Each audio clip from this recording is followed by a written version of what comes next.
Welcome back नाज़रीन। News break से पहले मैं आपसे रिक्वेस्ट कर रहा था कि आप हमें कॉल्स कीजिए और आपकी जो कॉल्स हैं वो आपका कंट्रीब्यूशन होगा आईडीपीज़ के लिए जो लोग डिस्प्लेस होकर मुख्तलिफ कैंप्स में मौजूद हैं, और एसएमएस के जरिए भी आप अपना जो कंट्रीब्यूशन है वो दे सकते हैं। In the meantime Sameena हमें कुछ लोगों ने कॉल्स की हैं। रहमान गुल साहब हैं नौशहरा से, उन्होंने हमें कॉल किया है और उन्होंने अपना कंट्रीब्यूशन दिया है। एजाज साहब ने खानेवाल से कॉल करके अपना कंट्रीब्यूशन दिया है।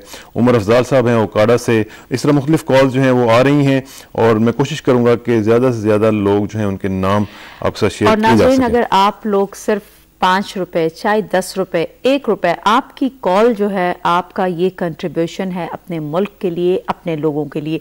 ज़रूरी नहीं कि आप और हम सब वहाँ पे जा सकें और सब वहाँ जाके अपने अपने तय जो है उन लोगों की हेल्प करें। ये एक ऐसा वक्त है कि आपका आपका मजहबी फरीज़ा, आपका कौमी फरीज़ा बहैसियत इंसान होने के, ये आपका हमारा सबका फर्ज है। और इसमें नस्मीना हमें सिर्फ इतना ही अगर हम इमेजिन कर लें कि अगर हम होते वहां पे तो हमारे साथ क्या गुजर रही होती, तो उसका शुक्र अदा करते हुए उस खुदाए बरतर का कि हम वहाँ पे नहीं हैं, हमें उस फ्रीजे से कम सबकदोश होना चाहिए और हमें कहना चाहिए कि हम अपना जो काम है वो इस कंट्रीब्यूशन के जरिए करेंगे। जो लोग जा सकते हैं किसी भी तरीके से वहाँ पे कंट्रीब्यूट कर सकते हैं वो वैसे कर लें, लेकिन अपना जो फाइनेंशियल कंट्रीब्यूशन है वो ज़रूर कीजिएगा। बुशरा साहब बात कर रही थी, मैं फिर उन कैंप्स की तरफ आऊँगा समीना, क्योंकि आप वहाँ पे होके आई हैं और आपने देखा वहाँ पे जो बच्चों की हालत है। और मैं UNHCR की बुशरा साहब रिपोर्ट देख रहा था कि जिसमें उन्होंने कहा है कि more than 50% of the IDPs are kids. और उसमें बच्चों का, जिस तरह आपने पहले बताया कि ट्रॉमा में भी आ सकते हैं, फिर उनकी फैसिलिटीज, फिर उनके लिए प्ले एरियाज वगैरह, हाउ टू एंगेज देम, ये बड़ा इंपॉर्टेंट है। वो आप क्या कर रहे हैं? प्ले एरियाज, ये सारी चीज़ें जो हैं ये अभी मेरे ख्याल में प्लान में तो हैं लेकिन अभी इन इफेक्ट नहीं है। स्कूल्स जो स्टार्ट भी हुए हैं वो काफ़ी उसमें बेहतरी की ज़रूरत है, क्योंकि जो आप भी बात कर रही थी कि लड़कियों का जो स्कूल है तो उसमें वो एनवायरनमेंट नहीं है लर्निंग का, तो ये इसको इम्प्रूव करने की ज़रूरत है। फिर वाटर एंड सैनिटेशन के काफ़ी इश्यूज हैं। ख़वातीन के लिए, यंग लड़कियों के लिए शाम को निकलना बड़ा मुश्किल हो जाता है अगर वो उनको थोड़ा दूर एरिया करके। और कुछ हरासमेंट के भी केसेस आ रहे हैं जिसको देखने की ज़रूरत है, क्योंकि इनको ऐसे ना लगे कि उन्हें सारा वक्त बंद होके रहना चाहिए। They need to move around, interact. इनको एंगेज करने की ज़रूरत है थ्रू लॉट ऑफ एक्टिविटीज़, जैसे अगर वो सेल्फ हेल्प के हवाले से भी कुछ एक्टिविटीज़ हों तो वो भी अच्छा है। इनकम जनरेशन की एक्टिविटीज़ हो सकती हैं। अब हेल्थ फैसिलिटी को ज़्यादा इम्प्रूव करने की भी ज़रूरत है। तो ये बहुत सा अभी शुरू हुआ है, लेकिन मैनेजमेंट, मैं बार बार इसी पे आ रही हूँ कि कोऑर्डिनेशन और मैनेजमेंट। इस प्लान में मुझे ये बताएं कि how is the nexus between the governmental agencies and the NGOs? ये भी बड़ा इंपॉर्टेंट है कि कोऑर्डिनेशन है आपका NGOs के साथ, या सिर्फ NGOs ऑन देयर ओन काम कर रही हैं और गवर्नमेंट अपने पे कल जो ज़्यादा डिस्कशन हुई वो यही थी कि कोऑर्डिनेशन कैसे हो रही है। एडमिनिस्ट्रेशन जो है डिस्ट्रिक्ट की वो जिम्मेदार है बेसिक फैसिलिटीज़ प्रोवाइड करने के लिए। फिर उसमें जो रिलीफ का काम है वो ज़्यादातर किसी एक ऑर्गेनाइजेशन या एजेंसी को दिया हुआ है, और ज़्यादातर जो NGOs हैं वो उन फैमिलीज़ के साथ काम कर रहे हैं जो कैंपों से बाहर हैं, क्योंकि उधर आउटरीच की भी ज़रूरत है उनकी भी, तो वो भी हो रहा है। जैसे आप एक कैंप दे दिया है पूरा UNHCR को कि इसको अब आप मैनेज करें। बेसिक फैसिलिटीज़ डिस्ट्रिक्ट एडमिनिस्ट्रेशन ने दी है, बाकी काम या PRC का जो हम देख रहे हैं कि पाकिस्तान रेड क्रेसेंट काफ़ी एक्टिवली, उम्मे फाउंडेशन है उसको एक दिया हुआ है, तो WFP को कुछ जिम्मेदारियां दी हुई हैं, तो इस तरह किया हुआ है। तो एक कोऑर्डिनेशन उसमें तो नज़र आ रहा है कि भाई आप एक ऑर्गेनाइजेशन को जिम्मेदारी दे दें कि वो फिर बाकियों के साथ वो फिर हब्स बनाए हैं जहां डिपॉजिट आप कर सकते हैं अपने इन काइंड कॉन्ट्रीब्यूशंस को, रादर देन के कैंप में जाएं और खुद, क्योंकि आपको कभी पता चल नहीं सकता कि कैंप में किसको क्या देने की ज़रूरत है, unless you have spent may be a week with the family, you know. तो इट्स मच बेटर कि वो जो लोग लगे हुए हैं एज वॉलंटियर्स या ऑर्गेनाइजेशंस जो काम कर रहे हैं उनके थ्रू और उनके हब्स में जाके दें। This is the best way that. दूसरी जो बात, एक चीज़ और, सॉरी टू कट यू, चूंकि इसी के साथ की ये कॉन्टिन्यूटी है, वो काउंसलिंग करने का तरीका कार, क्योंकि जितने लोग आए हैं सब पढ़े लिखे नहीं हैं, उनको ये पता नहीं है, उन्हें ये मालूम नहीं पड़ता कि अभी हमने कहाँ जाना है। उनके हाथों में शनाख्ती कार्ड है लेकिन उन्हें मालूम नहीं है कि इस कैंप में अब जगह नहीं है, अब उनको दूसरी जगह जा रहा है। तो इसके लिए भी कोई प्रॉपर ऐसा इंतजाम होना चाहिए जो उन लोगों को ये गाइड कर सके कि अभी आपको क्या करना है। And some of the camps are working beyond their capacity actually. Beyond their capacities, और उसको वो इसकी वजह, whereas there are other camps that are waiting for the families to come. इस किस्म का किस्सा है। कुछ मैं बताऊं कि गवर्नमेंट ने अभी इस मसले को एड्रेस करने के लिए एंट्री पॉइंट्स पे कुछ फैसिलिटेशन सेंटर्स खोल दी हैं कि भाई उधर ही उनको कहें कि भाई आपने इधर नहीं जाना, उधर जाना है।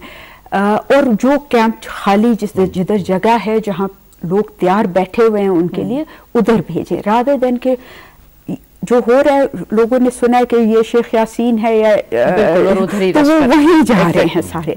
तो अब गवर्नमेंट ने जो मैंने बातचीत की तो वो यही है कि एंट्री पॉइंट्स पे कुछ फैसिलिटेशन को इम्प्रूव करने की कोशिश की हुई है कि सवाबी में जहाँ काफ़ी ज़्यादा कैंप्स अभी फुल कैपेसिटी में काम नहीं कर रहे हैं और कुछ नए भी तैयार पड़े हैं कि उसमें नई फैमिलीज, क्योंकि कर्फ्यू जैसे ही लिफ्ट किया है सर्टेन एरियाज, जैसे आपको पता है कि स्वात में अभी भी लोग फंसे हुए हैं। तो हम लोगों ने कल असेंबली में भी एक वो की थी कि भाई उनको रास्ता दिया जाए कि वो निकलें उधर से, क्योंकि उधर ऑपरेशन हो रहा है और उनकी जानों को खतरा है। तो जैसे ही वो कर्फ्यू ज़रा सी उठाते हैं तो वो निकलेंगे और फिर से एक बड़ा रेला आएगा।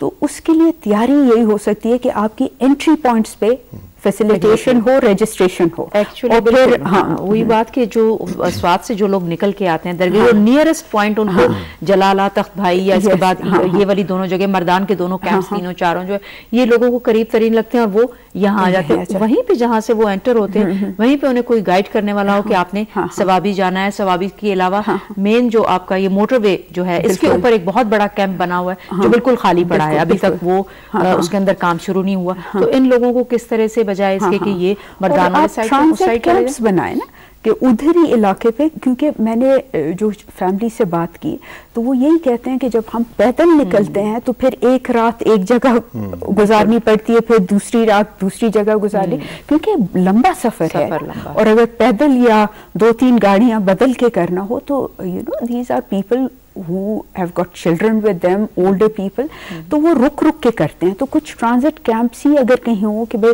आप इधर आए हैं, ठीक है, आपकी रजिस्ट्रेशन जब तक हो रही है तो आप इधर आराम से बैठें।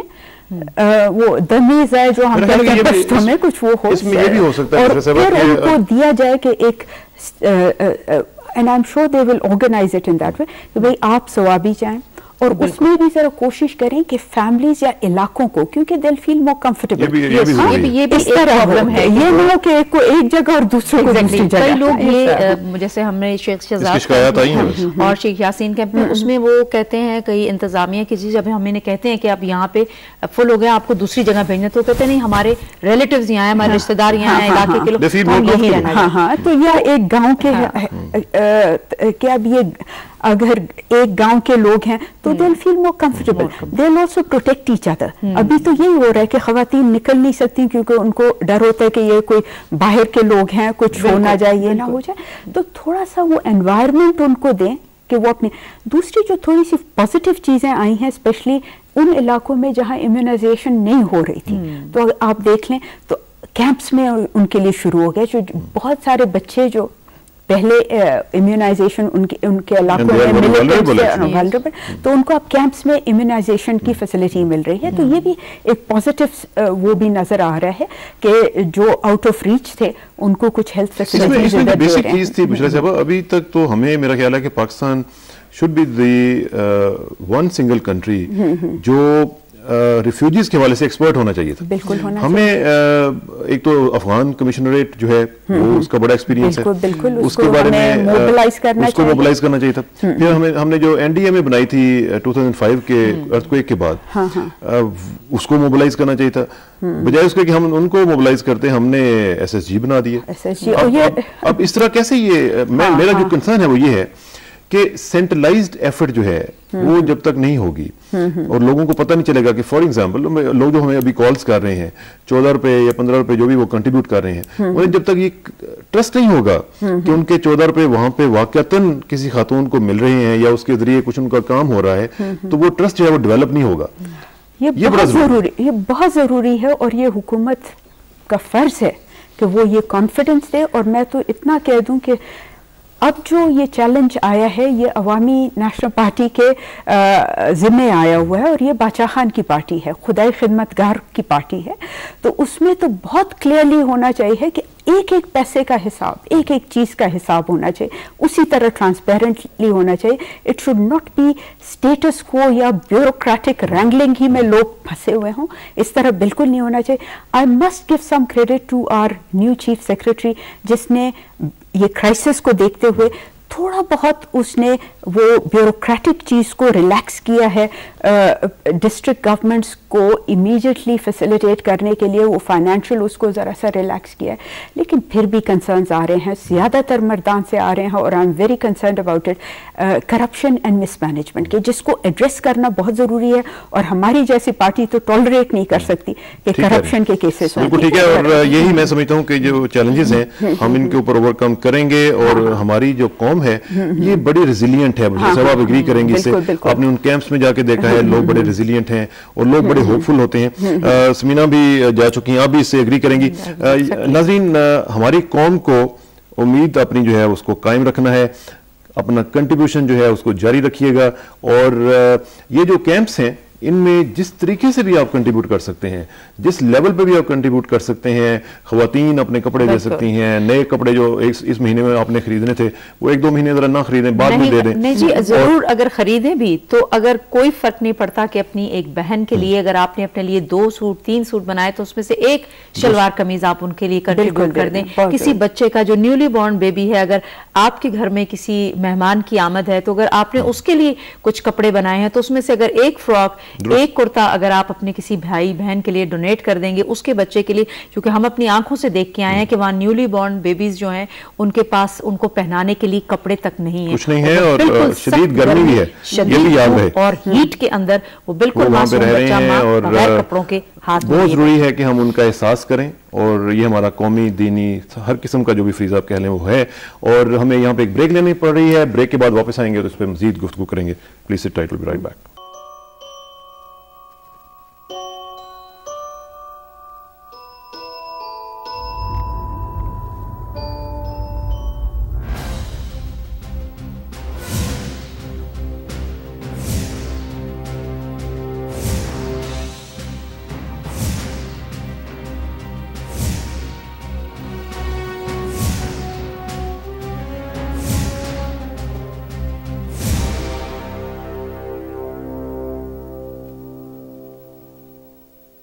वेलकम बैक नाजरीन, बात हो रही थी आईडीपीज के हवाले से और समीना एक नंबर जो हम बार बार देना चाह रहे हैं, हम नंबर दोबारा अपने नाजरीन को रिपीट करना चाहेंगे।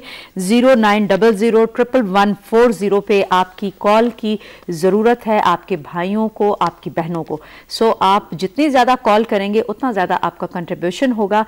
लेकिन इस वक्त मेरे ख्याल से हमारा एक साथी जिसने वहां पे शेख शहजाद कैंप मर्दान में एक रिपोर्ट बनाई है, सैयद आसिम रजा ने बनाई है। उससे पहले एक और कंट्रीब्यूशन की बात वो है एसएमएस की। वो एसएमएस भी आपने करने नाजरीन, वो है एमएसजी, यानी मैसेज आप लिखेंगे, मैसेज से पहले एमएसजी टाइप करेंगे, फिर आप स्पेस देंगे, फिर आप मैसेज टाइप करेंगे और फिर 7886 पर उसको सेंड करेंगे और ये भी आपका एक कंट्रीब्यूशन होगा और बहुत ही कीमती कंट्रीब्यूशन होगा। इसलिए please do it and do it as faster as you can. और अभी हम देखते हैं एक रिपोर्ट सैयद आसिम रजा साहब ने जो समीना बता रही थी शेख शहजाद कैंप से मर्दान से उन्होंने बना के भेजी है। देते हैं कि वो क्या दिखा रहे हैं। जी, हम लोग इस वक्त मौजूद है शेख शहजाद कैंप मर्दान में, जो कि मर्दान में कायम है। और यहाँ पर आपको बताते चलें कि तकरीबन 1354 फैमिलीज़ जो कि मालाकंड डिवीज़न से ऑपरेशन से मुतासरा फैमिलीज़ हैं यहाँ पे शिफ्ट की गई हैं, जिनकी देखभाल की जा रही है। तकरीबन 8500 नफूस पे मुश्तमिल ये खैमा बस्ती है, जिनको खाना, चाय, पानी, वाटर कूलर, उसके अलावा बिजली और अद्वियात और मुख्तलिफ सतह पर इनफरादी रफ़ाई इदारों की सतह पर और बहुत सारे इदारे ऐसे हैं गवर्नमेंट की सतह पर भी जो इनकी देखभाल कर रहे हैं। यहाँ पर लोगों को क्या प्रॉब्लम्स हैं और यहाँ का ये कैंप किस तरह मैनेज किया जा रहा है। कुछ चीज़ें प्रॉब्लम्स नज़र भी आती हैं, आहिस्ता आहिस्ता टाइम लगता है चीज़ों को सेटल होने में, लेकिन हम बात करेंगे यहाँ पे लोगों से भी, और वो कहाँ से आए हैं, वो क्या कहते हैं और उनको यहाँ पर क्या मुश्किलात है। अस्सलाम वालेकुम। वालेकुम सलाम जी। आपका नाम? फीद अली। कहाँ से आए आप? सवाद से। सवाद से। कितने दिन हुए यहाँ पे आए? अभी तकरीबन 6 दिन हो गए, 6-7 दिन। फैमिली मेंबर्स कितने यहाँ पे आप? या 8 है तकरीबन। मतलब सारे इकट्ठे आप लोग यहाँ पे हैं, बाद में भी पहुँच रहे हैं? नहीं, अभी और भी आ रहे हैं। मैं वालिद भी वहाँ पे रह गया है करफी में। आपने रजिस्ट्रेशन कराई है अपनी? जी हाँ। कार्ड है आपके पास? कार्ड नहीं, वो टेंटी में है। पूरी फैमिली की रजिस्ट्रेशन हुई हुई? जी हाँ। अच्छा, क्या मुश्किलात है यहाँ पे आपको? यहाँ पर हमें पानी भी ठंडा नहीं मिल रहा, गर्मी बहुत ज़्यादा है, और बर्तन की भी मसला है ना हमको यहाँ पर। सवात में आपका क्या काम था, क्या काम करते थे? वहाँ तो हमारा दुकान था, मैं ट्रेलिंग करता हूँ, कपड़े सिलाता हूँ। तो अब सारा कुछ खत्म करके यहाँ पे आना पड़ा? हाँ जी बिल्कुल, यहाँ पे आए। आपको ये भी बताते चलें जी, यहाँ पे ये ब्लॉक वाइज डिस्ट्रीब्यूट किया हुआ, बहुत बड़ा ये कैंप बना के इन्होंने मुतासरीन के लिए यहाँ पे फैसिलिटीज़ मुहैया की हैं, और ये मेरे ख्याल से गालिबन सी ब्लॉक है, और इसमें हम देखते हैं यहाँ पे कुछ कंप्लेंट्स भी थी लोगों की कि यहाँ पे उनको सप्लाईज़ नहीं मिल पा रही, जो इमदाद आती है उन तक नहीं पहुँच पा रही है। हक़ाइक़ क्या है, क्या उनको वाकई में ऐसी सूरत हाल नहीं है? क्योंकि कुछ लोगों को वहाँ पे कुछ ब्लॉक्स में पंखे और दूसरी चीज़ें मुहैया की गई हैं, लेकिन ये कहते हैं जी हमें नहीं मिली।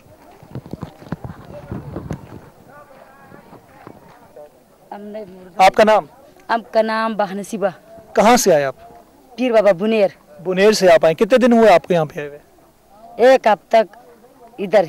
तो आपको जो चीज़ें यहाँ पे मुहैया की गई हैं, बिजली, पंखा, दवाई? नहीं ये तकलीफ है, पंखा बिजली नहीं है। तो अभी देख रहे हैं कि ये कुछ वॉशरूम्स वगैरह, ये टॉयलेट्स वगैरह के लिए इनकी कंस्ट्रक्शन की जा रही है, ताकि इनको ये फैसिलिटी भी यहाँ पे मुहैया की जाए। पानी की टैंकियाँ भी आप देख रहे हैं कि इनको यहाँ पे वाटर टैंक्स लगा के दिए जा रहे हैं। वाटर टैप्स तो कुछ नज़र आ भी रहे हैं, लेकिन जिस हद तक हो सकता है इसको एक्सटेंड करके साथ साथ इसको मैनेज किया जा रहा है। क्या तकलीफ है आपको यहाँ पे? बच्चा, मुझे ये तकलीफ है, पहले तो अपने मुल्क का तकलीफ है, क्योंकि पाकिस्तानी हूँ। लोग जिस शहरी का हक होता है उसका हक मिलना चाहिए। तो मैं कुछ नहीं मांगता हूँ, ये पन कभी मुझे नहीं चाहिए। सिर्फ हमारे को मुल्क, स्वास्थ्य और मलकन डिवीजन में अमन आ जाए। और ये मलकन डिवीजन में नहीं, ये 3 सूबा है, सूबा बलूचिस्तान, सन में और पंजाब में, ये 4 सूबा, ये 4 सूबे में अमन आ जाए। जी माँ जी, ये बताएं कि आपको यहाँ पे क्या तकलीफ है और आप क्या चाहती हैं कि आपको क्या चीज़ जो नहीं मिली बच्चों के लिए, आपके लिए? जो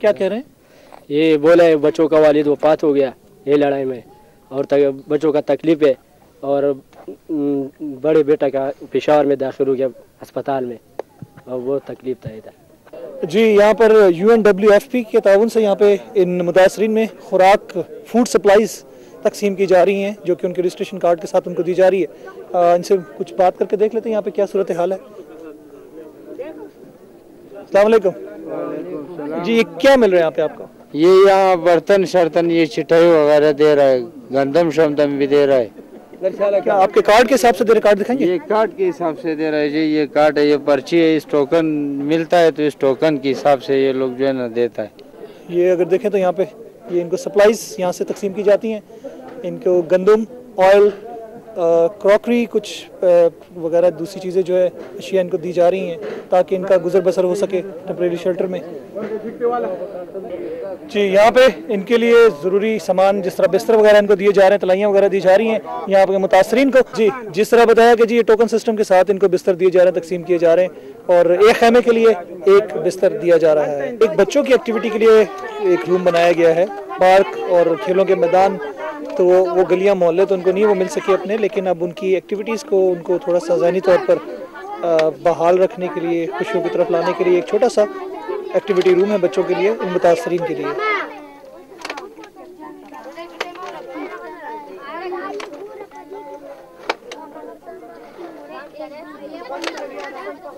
यहाँ पे इमरजेंसी बेसिस पर टेंट स्कूल्स भी बनाए गए हैं। ये प्राइमरी स्कूल है बच्चों का, जो यहाँ के मुतासरीन के लिए बनाया गया है। और उसके अलावा अगर हम देखें तो सामने इमरजेंसी गर्ल्स मिडिल स्कूल भी बनाया गया है, और उसके साथ ही आगे इमरजेंसी बॉयज़ मिडिल स्कूल भी बनाया गया है, ताकि यहाँ के मुतासरीन के जो बच्चे हैं वो तालीम से मुंसलिक रहें।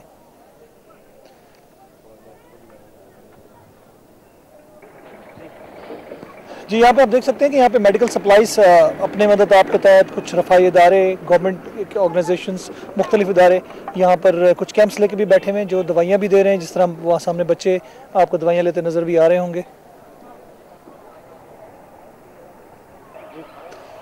जी, जिस तरह आपको बताया कि जी ये मेडिकल सहूलियात फराहम की गई हैं और बच्चे खासी बड़ी तादाद में मुतासरीन के साथ आए हैं। पाकिस्तान बैतुल माल के ज़ेर एहतमाम यहाँ पर खाने का और फूड सप्लाईज़ का इंतज़ाम भी किया गया है और देख सकते हैं जी ये लंगर का एहतमाम बल्कि कहा जा रहा है कि किया गया है यहाँ पे। और यहाँ पे जो इंतज़ाम है वो भी हम देखते हैं थोड़ा सा कि यहाँ के लोगों की तादाद के मुनासबत से यहाँ पे उनके लिए खाना पकाया जाता है, उनको खाना बना के दिया जाता है, पका पकाया खाना बना के दिया जाता है।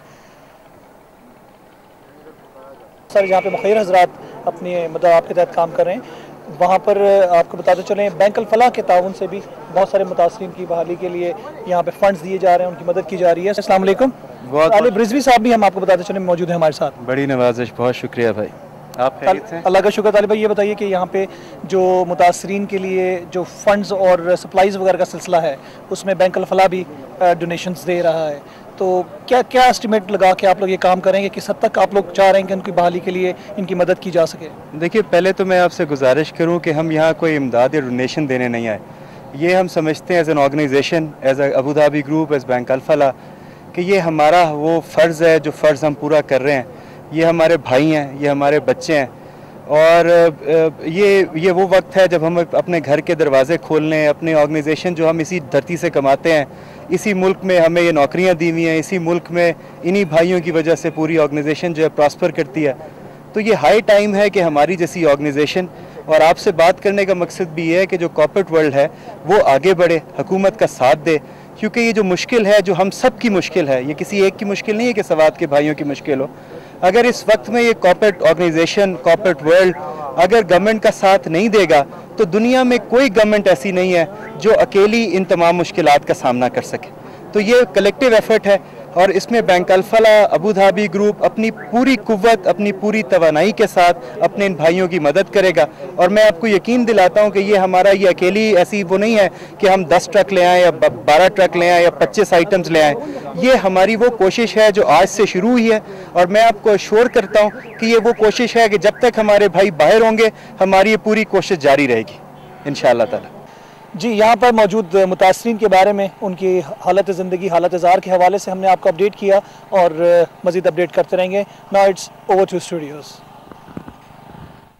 वेलकम बैक नाजरीन, आप देख रहे थे रिपोर्ट हमारे साथी एंकर आसिम ने बनाई और वो वहाँ से बता रहे थे कि क्या क्या मसाइल उन्हें फेस करने पड़ रहे हैं। यहाँ पे मैं थोड़ा सा जिक्र करता चलूँ नाजरीन, आज DGISPR की जो ब्रीफिंग थी उसमें उन्होंने चंद इन्फॉर्मेशन दी हैं। एक तो उन्होंने ये बताया कि स्वात, शांगला और बुनेर में जो सिलसिला ऑपरेशन का चल रहा है वो जारी है और कामयाबी से जारी है and the security forces are closing in on the terrorists. 47 terrorist उन्होंने कहा कि मारे गए हैं इसमें और खासे जो हैं वो अरेस्ट भी हुए हैं। 3 सिक्योरिटी पर्सनल जो हैं वो इंजर्ड हैं और मिंगोरा सिटी के भी करीब पहुंच रही हैं सिक्योरिटी फोर्सेस। एक जो इंपॉर्टेंट इंफॉर्मेशन है वो जो मैं आपको देना चाह रहा हूँ ये है कि ख्वाजा खेला से शांगला तक का इलाका जो है वो क्लियर कर दिया गया है, लिहाजा जो लोग इन इलाकों से बिलोंग करते हैं वो वापस जा सकते हैं और कहा गया है उन लोगों को कि वो वापस जाके वहाँ पे अपना काम शुरू कर सकते हैं।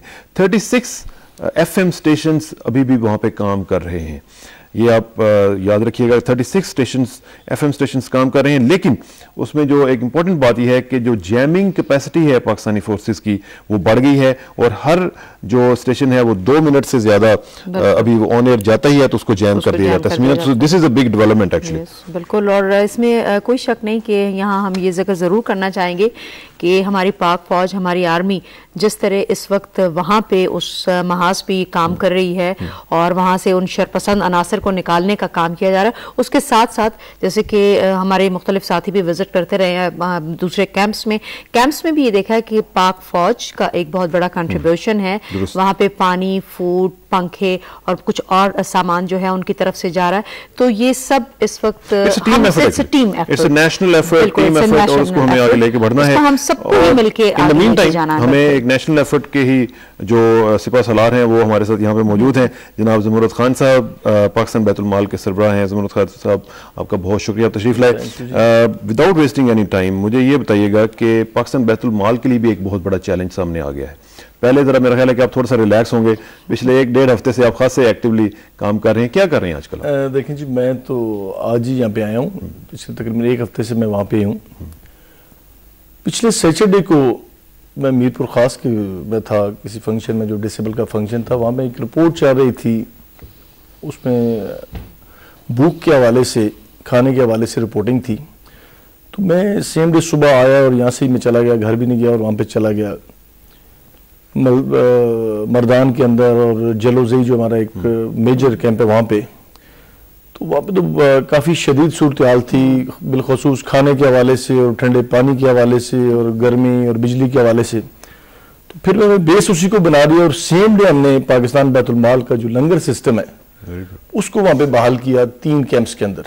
And that is langar system का मतलब क्या है? लंगर सिस्टम का ये है जी कि जितने भी वहाँ पे लोग हैं उनको पाकिस्तान बैतुल माल अपने लंगर से खाना मुहैया कर रहे 2 टाइम का, ठीक, दोपहर का और शाम का, और आपने गालबन उसका विजिट भी किया है। जी हाँ, बिल्कुल। तो पाकिस्तान बैतुल माल का पहला फर्ज भी यही है कि जितने भी हमारे मेहमान हैं या मुसाफिर हैं उनको खाना खिलाना, जो हमारा इस्लामिक कंसेप्ट है। और उसके साथ साथ हमने एक फैमिली पैकेज भी बनाया उनके लिए, जिसके अंदर काफ़ी सारी चीज़ें, आटा, चीनी और खाने पीने का काफ़ी सामान, वो भी हम प्रायोरिटीज़ पे उनको मुहैया कर रहे हैं। और पाकिस्तान बैतुल माल की तरफ से हमने 5000 रुपया फी फैमिली को भी देने का वहाँ पे एक सिस्टम शुरू किया हुआ है। और इसके साथ साथ हमने नेशनल बैंक की टीम हमारे साथ है, जिस फैमिली को हम चेक देते हैं और वहीं वो कैश करके रकम उसके हवाले कर देते हैं। तो जहाँ तक उन कैंप्स का ताल्लुक है, जो सबसे बड़ा कैंप है मैं समझता हूँ जलोज़ई, उसके अंदर मैं 3 दिन कबल रात को तकरीबन 8, साढ़े 8 बजे गया। मेरे साथ सरदार अली खान साहब हमारे सीनेटर वो भी थे रात को। तो यकीन जानिए कि वहाँ पे उस वक्त बिजली का कोई नामो निशान नहीं था। गर्मी इस कदर शदीद थी कि रात के मौसम में वहाँ रहना बहुत मुश्किल था। ठंडे पानी का कोई दूर दूर तक कोई तस्वर नहीं था। फिर हमने उसको भी, उस कैंप को भी स्टार्ट किया और आज अल्लाह ताला की मेहरबानी से वहाँ पे हमारा जो सबसे बड़ा कैंप है पाकिस्तान बैतुल माल का, जलोज़ई कैंप के अंदर लगा हुआ है। और वहाँ पे जो सेहत के हवाले से प्रॉब्लम आ रही थी कि छोटे छोटे बच्चे और ख़वातीन, उनमें बहुत ज़्यादा प्रॉब्लम थी। तो वहाँ से मैंने फ़रियाल तालपुर साहबा, जो कि यहाँ पे जरदारी साहब की सिस्टर हैं, वो एक पूरी टीम के साथ इसको मैनेज कर रही हैं। मैंने उनको बताया कि सेहत के हवाले से बड़ी प्रॉब्लम है। तो उन्होंने उसी वक्त यहाँ पे सेक्रेटरी हेल्थ को कहा और कल ही वहाँ पे हमने भट्टू साहब को बुलाया हुआ था, हमारे इंफॉर्मेशन मिनिस्टर भी गए हुए थे। तो 20 बेड्स का एक हॉस्पिटल है, उसका भी इफ्तिताह किया। और उसके अंदर जो मुझे कल की रिपोर्ट है, तकरीबन कोई 500 पेशेंट को वहाँ पे चेक किया। और आज भी तकरीबन दिन के अंदर यही जलोज़ई के साथ, जलोज़ई के अंदर जो बना हुआ है उसके अंदर, वहाँ पे जो एक प्रॉब्लम आ रही थी कि वहाँ 3-4 तरह के जो है लोग वहाँ पे रह रहे हैं। सबसे पहले जो है वहाँ पे बाजोड़ वाले थे, बाजोड़ के भी काफी सारे वहाँ पे लोग हैं, हमें मैनेज करने में प्रॉब्लम आ रही थी। आज से हमने बाजोड़ के दोस्तों से भी मीटिंग की और उनका लादा लंगर सिस्टम कायम कर दिया। और कल से इंशाल्लाह उनके लिए भी एक 20 बेड का हॉस्पिटल। आज मेरी यहाँ पे काफ़ी मीटिंग्स थी, प्राइम मिनिस्टर साहब से भी मिला हूँ, काफ़ी सारे और दोस्तों से मिला हूँ। यहाँ पे कल से 20 बेड का हॉस्पिटल इंशाल्लाह 12 बजे वहाँ पे वर्किंग शुरू कर देगा। जो हमारा CDA का यहाँ पे हॉस्पिटल है, वो एक टीम वहाँ पे भेज रहे हैं अपने पूरे फुल फ्लेज अमले के साथ। लेकिन फिर भी मैं ये समझता हूँ कि काफ़ी सारी चीज़ें वहाँ पे करने वाली। वहाँ पे बिजली का निज़ाम भी इंशाल्लाह उसी वक्त मैंने राजा परवेज़ साहब से रब्ता किया और वहाँ पे कल से ट्रांसफार्मर लग गए थे और आज यकीनन वहाँ पे बिजली भी बहाल होगी। और पाकिस्तान बैतुल माल ने 10,000 पंखों का अरेंज किया है, हर कैंप के अंदर एक पंखा भी दिया जाएगा वहाँ पे। लेकिन मैं ये समझता हूँ कि फिर भी बहुत सारी चीजें ऐसी हैं जो हमें करनी चाहिए। What are the biggest challenges? क्या असल मैं ये समझता हूँ कि ये जितने लोग हमारे मेहमान आए हुए हैं सब ठंडे इलाकों से आए हुए हैं। इन्होंने आज तक कभी गर्मी का तस्वर भी नहीं किया था और टोटली डिफरेंट मौसम के अंदर आ गए। आज मैंने एक प्रपोजल दिया वज़ीर-ए-आज़म साहब को भी और चीफ मिनिस्टर साहब को भी कि अगर पॉसिबिलिटी हो और अगर हम कोशिश थोड़ी सी करें तो ये कैंप, अगर हम जो खासकर सवात से लोग आए हुए हैं, क्योंकि बिल्कुल ठंडे इलाके से आए हुए हैं, हम उनको एबटाबाद के अंदर, नारायण के अंदर, मानसेरा के अंदर शिफ्ट कर सकते हैं बड़े इजीली। और वहां पे हम इनको प्रॉपर मैनेज कर सकते हैं, क्योंकि आने वाले दिनों के अंदर वहां पे और भी ज्यादा गर्मी बढ़ेगी। एग्जैक्टली अभी थोड़ी देर पहले खासे एरियाज हैं, नारायणपुर है, ये ज़ियारत काका साहब जो है नौशहरा के साथ, उसका भी। और कल से हम मोबाइल लंगर सिस्टम का भी इत्माम कर रहे हैं और कल से मैं काफी सारे टैंकर्स इस्लामाबाद और पिंडी से भी लेके जा रहा हूँ ताकि हम उनको कोई ठंडा पानी शरबत की शक्ल में रूह अफ़ज़ा की शक्ल में मुहैया कर सकें। मुख्तलिफ जो कैंप्स लगे हुए हैं छोटे और बड़े कैंपों के अंदर, क्योंकि वहाँ मेरे ख्याल से जलोज़ई कैंप में ये डिहाइड्रेशन और जी बहुत ज़्यादा जी, वहाँ तो जिंदगी का कोई तस्वर भी नहीं है। 5-10 मिनट के बाद प्यास लगती होगी वहाँ पे रहने का। मैं तो आज तीसरा दिन उसी कैंप में हूँ, सुबह से लेके शाम तक, और पता नहीं किस तरीके से वहाँ पे वो लोग रह रहे हैं और किस हालत में रह रहे हैं।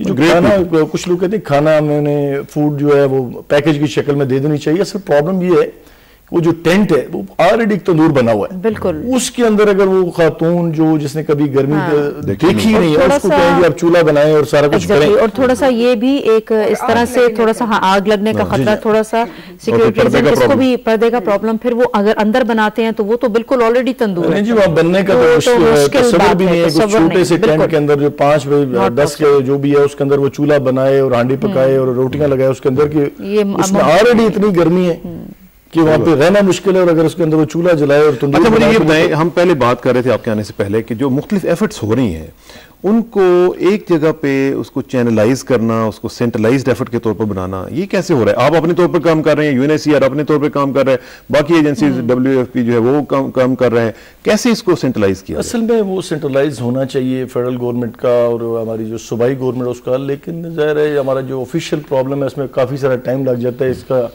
इतना लंबा सिस्टम है पाइपलाइन से निकल के जाने तक कि एग्जैक्ट उस शख्स तक पहुंचने तक इतना ज़्यादा टाइम दरकार है कि उसको अफोर्ड करना बहुत मुश्किल है। पाकिस्तान बैतुल माल से जो फौरी रिलीफ करने का मतलब यही था कि ताकि जो एमरजेंसी की सूरत हाल है, जो जंगी सूरत हाल है, उसके अंदर हम ज़्यादा से ज़्यादा बेनिफिट पहुंचा सकें। आज तो मेरे ख्याल माशाल्लाह हजारों की तादाद में ट्रक्स वहाँ पे खड़े हुए हैं। कितने % लोगों को आप कैटर कर रहे हैं बैतुल माल? बैतुल माल इस वक्त तकरीबन जो कि 40,000 लोगों को, आज जो मेरी रिपोर्ट है उसके मुताबिक हमने दिन को खाना मुहैया किया है और कल तक हमारा ये 60,000 तक टारगेट चला है। Just a fraction of everything. तो कल तक ये देख लें आपके 14 लाख 15 लाख में से 40,000 मैं बताना चाहता हूँ जी, असल में मैं इस वक्त जो सूबा सरहद की तमाम आवाम है उसको भी खराज तहसीन पेश करता हूँ अपने पूरी कौम की तरफ से कि उन्होंने अपनी मेहमान नवाजी का हक अदा कर दिया। इस वक्त तकरीबन कैंप्स के अंदर राउंड अबाउट बहुत ज्यादा अगर वो तो 30% लोग हैं, 70% लोग जो हैं, क्योंकि मैंने विलेज का भी दौरा किया है, हुजरों का भी दौरा किया है, स्कूल कॉलेजेस के भी दौरे कर रहा हूँ, 70% लोग मेहमानों की शक्ल में हुजरों के अंदर मौजूद हैं, स्कूलों के अंदर मौजूद हैं, कॉलेजों के अंदर मौजूद हैं और वो सारा गाँव मिलकर उनकी मेजबानी का हक अदा कर रहा है। इस वक्त 30% लोग जो है या 25% लोग कैंप्स के अंदर मौजूद हैं। तो उनके लिए जो भी पाकिस्तान बैतुल माल कर सकते हैं, लेकिन ये मैं ये समझता हूँ, ये समझ लें कि आटे में नमक के बराबर है। इसके लिए तो बहुत कुछ करना है, सारी कौम को मिलकर करना है, सारे अदारों को मिलकर करना है, तब हम अपनी इस मेहमान नवाजी का हक अदा कर सकते हैं उसमें। ठीक है। अच्छा समीना, आप एक बड़ी इंपॉर्टेंट बात कर रही थी और वो ये थी कि जो वहाँ पे IDPs हैं उसमें बिजली का भी एक प्रॉब्लम था। बिल्कुल। और एक आपने बड़ी बात की थी कि जो बिजली आती है जाती नहीं है। वो भी एक इम्पोर्टेंट फैक्टर है। भी एक फैक्टर है जो हमने वहाँ पे थोड़ा सा ऑब्जर्व किया। 2 कैंप्स में जब हम गए तो हमें ये बड़ी खुशी हुई कि वहाँ पे बिजली आ गई है, लेकिन साथ ही हमारी खुशी थोड़ी देर के बाद हमारी हो गई कि हमने ये देखा कि बिजली दिन के वक्त भी मौजूद है। तो थोड़ा सा ये चीज़ों को सिस्टमैटिक होना चाहिए कि हमने बिजली आने के लिए तो तारे बिछा दी, हमने बिजली बंद करने के लिए बटन नहीं लगाया शायद, या उसके ऊपर कोई बंदा इमरजेंसी की सूरत में बड़ी मुश्किल से हमने यहाँ से इस्लामाबाद से ट्रांसफार्मर शिफ्ट करवाए, वो खंबे शिफ्ट करवाए और तारें शिफ्ट कराई, क्योंकि इमरजेंसी की सूरत हाल थी, पूरे प्रोसेस के साथ तो नहीं हुआ। लेकिन मुझे उम्मीद है कि राजा प्रोफेसर साहब काफी दिलचस्पी ले रहे हैं। कल परसों से वो भी जो मामला हैं छोटे मोटे, एक और बड़ा इम्पोर्टेंट, बहुत खुश हैं कि वहाँ बिजली आई है। एक बड़ा इम्पोर्टेंट फैक्टर जो भी अपना जुमर साहब ये कह रहे थे कि 30% लोग जो हैं एक्चुअली वो इन कैंप्स में, बाकी जो है लोग अपने रिश्तेदारों के पास। लेकिन जो बड़ा ही इंपॉर्टेंट फैक्टर वो ये है कि जिनके पास रिश्तेदारों के पास वो लोग गए हैं वो भी कब तक उनको अपने पास रख सकेंगे? क्या उनको सपोर्ट देने का भी कोई प्लान है? देखिए ना, एक बंदे के पास 40 या 35 लोग मेहमान आ जाएं, 1-2 दिन तो वो बड़े आराम से चलें गुजारा कर लेगा, और फिर जो मेहमान जिनके घर गए होंगे वो भी कोई इतने ज्यादा मिलियनर टाइप नहीं होंगे, उनमें भी मेजॉरिटी जो होगी वो बेचारे हमारे जैसे ही होंगे।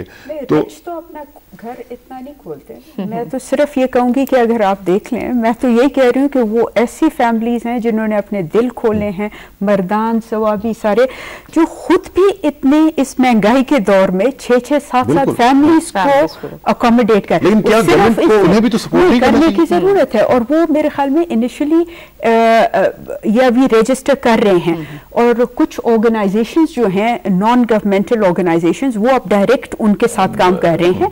तो इसकी जरूरत है। मैं बिल्कुल जी इनकी बात की तईद करता हूँ कि मैंने जितने बड़े बड़े बंगलेस देखे हैं, बड़े बड़े जरी फार्म देखे हैं, बड़े बड़े महलात देखे हैं, वहाँ पे वो ऑलमोस्ट मेहमानों के लिए बंद हैं। जैसे उन्होंने कहा कि गरीबों के दिल खुले हुए हैं, तो गरीबों ने अपनी कुछ बैठ के कुछ गरीबों के सारा सिस्टम उन्होंने गरीबों के साथ मुल्क चल रहा है। पिंडी में देखें ना, पिंडी का मैंने पहले भी कहा कि पिंडी में जिस तरीके से ये कैंप इस्लामाबाद में लगा है, उस पे उस दिन असेंबली में भी बहुत बहस हुई कि बहुत खराब हालात हैं। और चक शहजाद में जितने बड़े घर हैं, तो उसमें तो इजीली वहाँ पे सिर्फ फंक्शंस हो सकते हैं। मैं यहाँ पे थोड़ा सा एक अनाउंसमेंट कर लूँ, वो ये कि मैंने गुजारिश की थी लोगों से कि हमें कॉल्स करें। लोग कॉल्स कर रहे हैं, उन्होंने हमारे सिस्टम में रिकॉर्ड कराए हैं अपने मैसेजेस। मेरा दिल चाह रहा है कि हम आपको वो मैसेजेस सुनाएं ताकि आप भी जरा थोड़ा सा उनसे इंस्पायर होकर कंट्रीब्यूट करें और कॉल्स करें। Let's hear the voice messages of the some of the callers. अस्सलामुअलैकुम, मेरा नाम गौहर है, मैं सवाबी से बात कर रहा हूँ। मैं पाक फौज के बारे में पाक फौज को सलाम पेश करता हूँ कि वो मुल्क से दहशतगर्दी ख़त्म करे, और हमारा सवाबी इलाका पूरे मुतासरीन के मटेरियल के लिए हर वक्त दरपेश है। शुक्रिया। अस्सलामुअलैकुम, मैं लखनऊ बात कर रहा हूँ नौशहरा कलां से। ये जो हम पे ये सख्तानी आया है, हम लोगों को चाहिए कि हम मिलकर इसका मुकाबला करें। और जैसे कि आपने देखा कि 8 अक्टूबर के ज़लज़ले में हम लोगों ने कितना जज्बा दिखाया, तो मैं ये चाहता हूँ कि 8 अक्टूबर के ज़लज़ले में जितना हम लोगों ने कोऑपरेट किया एक दूसरे के साथ, उसी तरह इसी समय को भी हम लोग उसी स्पिरिट के साथ में, इस तरह की हम लोगों ने पहले उसमें किया था। तो डेफिनेटली हमें ना बाहर की ममालिक से इमदाद की जरूरत पड़ेगी ना किसी और से। तो हम लोगों को चाहिए कि मिलकर मोहब्बत से इस चीज़ को आगे फॉरवर्ड करते रहें कंटिन्यूअसली। विशाल खान, जिला मर्दान। मैं दुनिया के तमाम मुसलमानों से अपील करता हूँ कि वो सानहे बुनेर और स्वाद के लिए दिल खोलकर अतियात बेचते। अस्सलाम वालेकुम, मेरा नाम अली हसन पाकिस्तानी है, तो मैं उकाड़ा का रहने वाला हूँ। मुझे स्वाद के भाइयों से दिली हमदर्दी है, और पाक फौज की अजमत को भी मैं सलाम भेजता हूँ। और अगर पाक फौज को और स्वाद के भाइयों को हमारे खून के आखिरी कतरे की भी ज़रूरत पड़ी तो हम वो देने से ग्रेज नहीं करेंगे। हम पाक फौज के बेहद मशकूर हैं और बेहद मशकूर हैं कि जो अपनी जानों का नजराना पेश करके हमारे प्यारे वतन की सलामती की खातिर अपनी जानें कुर्बान कर रहे हैं। और स्वाद के भाइयों के साथ दिली हमदर्दी पेश करते हैं कि उन्होंने अपना घर बार सब छोड़ के अपने मुल्क को बचाने की खातिर यहाँ पे नकल मकानी की, और हम उनके दुख दर्द में बराबर के शरीक हैं। अल्लाह हमारे पाकिस्तान को हिफ्ज़ अमान में रखे। सलमान मिराज अफशा मंसूर। हम इंशाअल्लाह ताला हमारे कस्बे में आने वाले तमाम बदीर और बुनेर के मुहाजिरीन की भरपूर मदद करेंगे इंशाअल्लाह ताला, हम उनके साथ हैं। भाई थैंक यू वेरी मच। हमारे वो तमाम कॉलर्स जिन्होंने हमें कॉल किया है, उनकी दुआएं और हमारी दुआएं उन सब बहन भाइयों के साथ हैं, इस मुल्क के साथ हैं।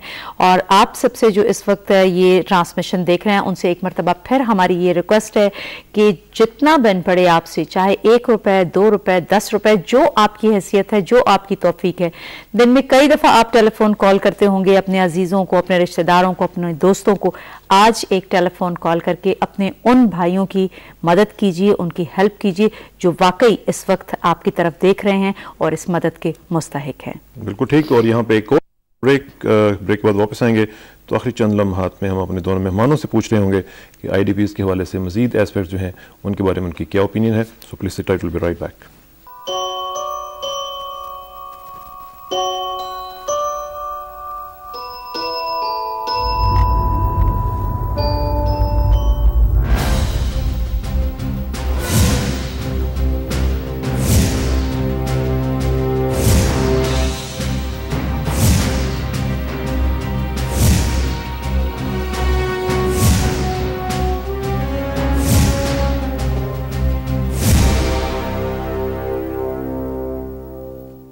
वेलकम बैक नाजरीन। बात हो रही है IDPs के हवाले से और एक इम्पॉर्टेंट एस्पेक्ट आप डिस्कस कर रही थी कुछ सिक्योरिटी के हवाले से। हाँ जी बिल्कुल, वो चूँकि बुशरा गौहर साहबा आपसे ये सवाल करूँगी, ANP से आपका ताल्लुक़ है, सरहद की बात है, हमारे पुख्तून भाइयों का वो इलाका है।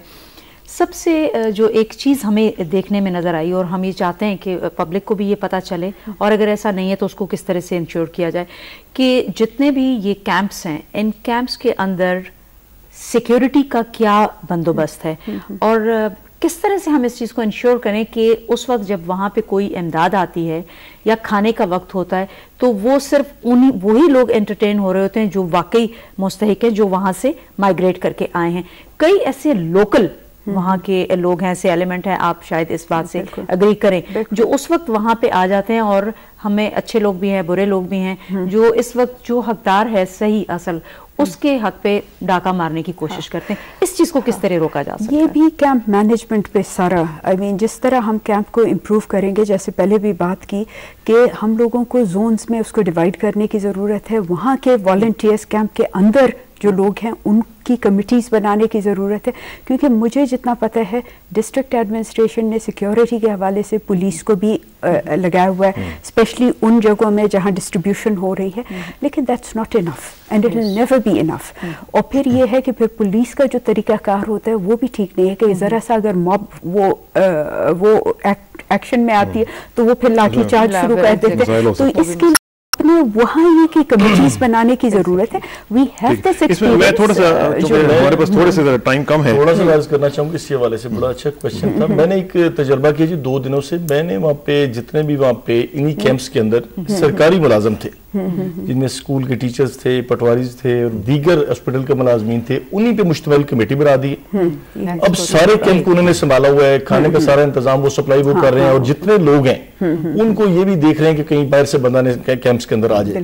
बाजोड़ वाला मैंने वही जिक्र करा था, आज हमने बाजोड़ के 200 भी कमेटी बना दी, उन्हीं लोगों के अंदर से पढ़े लिखे लोग मुलाजमीन को निकाल कर। और थोड़ा सा जमरुद साहब, इसको अगर हम इस तरह से भी ले लें कि जैसा कि आपने कहा कि कुछ गवर्नमेंट मुलाजमीन को आपने बिल्कुल इसमें एंगेज किया, कुछ वहीं के वो लोग जो माइग्रेट करके आए हैं, बात कर रहा हूँ जी, उन्हीं में से। हाँ जी, उन्हीं में से सवाल के जो सरकारी मुलाजिम। मुझे मुख्तसरन ये बता दें कि जो आपने प्राइम मिनिस्टर साहब को ये कहा है कि जी वहाँ से उनको रीलोकेट करने का कुछ बंदोबस्त अगर किया जा सके तो उस पर क्या कुछ एक्शन होने वाला है? प्राइम मिनिस्टर साहब ने कहा जी मैं वज़ीर आला साहब से बात करूंगा आज या कल, और इस पर बेहतर रहे कि अगर हम इनको ठंडे इलाकों के अंदर कुछ लोगों को जो बहुत ज्यादा सर्द इलाकों से आए हुए हैं, एबटाबाद के अंदर, मानसेरा के अंदर, नारायण पे, ये दैट्स अ गुड न्यूज़। और चूंकि टाइम हमारे पास बहुत कम रहता है, लेकिन जाने से पहले ये जो नंबर्स हैं ये मैं आपको दोबारा बता दूं, 0900-111-40, इस पे आप कॉल्स करके अपना कंट्रीब्यूशन दे सकते हैं। और SMS के जरिए आप MSG लिखेंगे, स्पेस देंगे, अपना मैसेज लिखेंगे और 7886 पर आप SMS कर सकते हैं और अपना कंट्रीब्यूशन SMS के जरिए भी दे सकते हैं। मैं शुक्रिया अदा करना चाहता हूँ जमरुद साहब आपका, बुशरा गौहर साहब आपका, और अपनी साथी एंकर समीना साहिबा का, जिनकी आपने शुक्रिया अदा करते हैं, आपने आज हमारा साथ दिया। और यहाँ पे अब चूंकि टाइम कम रह गया है, हम अगले प्रोग्राम इंशाल्लाह दोबारा हाजिर होंगे। और आखिर में दुआ कि मेरी इज्जत के लिए काफ़ी है मेरा मौला कि मैं तेरा ही बंदा हूँ, और मेरे फ़ख्र के लिए काफ़ी है कि तू ही मेरा परवरदिगार है। तो बिल्कुल उसी तरह जिस तरह मैं चाहता हूँ मुझे भी उसी तरह बना दे जिस तरह तू चाहता है। आपसे इंशाल्लाह जल्द मुलाकात होगी, तब तक के लिए इजाज़त दीजिए। अल्लाह हाफ़िज़।